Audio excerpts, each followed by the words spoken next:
decision on pricing. From now on, I promise you that I'll do my dead level best and be duty bound to better serve you and the conservation community. So this type of legislation will never pass nor require your time and energy or consideration in the future. Having said that, I will just kind of recap our comments that were submitted in writing.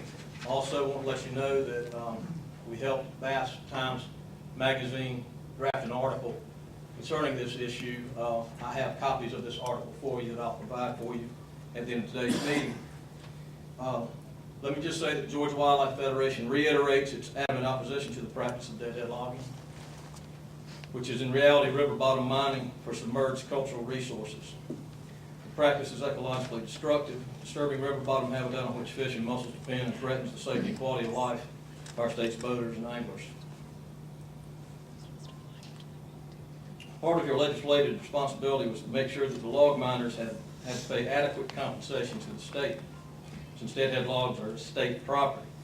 The current proposed price per board is not adequate consideration and puts the state at risk of violating the gratuities clause of the Georgia Constitution. In fact, if I could use the example of someone were to own an old oxbow off of the river where this is not being legalized, but if it were a deadhead log on your private property, what would you want for it? What the public is saying to us and our membership says to us is that's our property, and it has to be paid for adequately. Furthermore, the log mining program is already costing the state money to implement. The DNR has been appropriated $50,000 to date, and figures from other states with similar programs suggest that just to administer the program is going to cost more than $100,000 to $2,000 annually.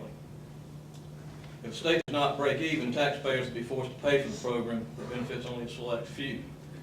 Georgia Wildlife Federation would insist that any price charged for log removal is enough to compensate the state for the environmental and ecological damage done to freshwater fisheries, macroinvertebrate habitat, endangered species and mussels habitat, and the adjoining private property damage to the riverbanks, and the DNR staff costs in order to offset the cost to the citizenry of Georgia.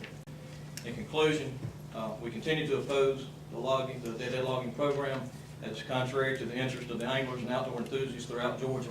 And moreover, the proposed price is not enough to avoid violations of the gratuity clause of the state constitution.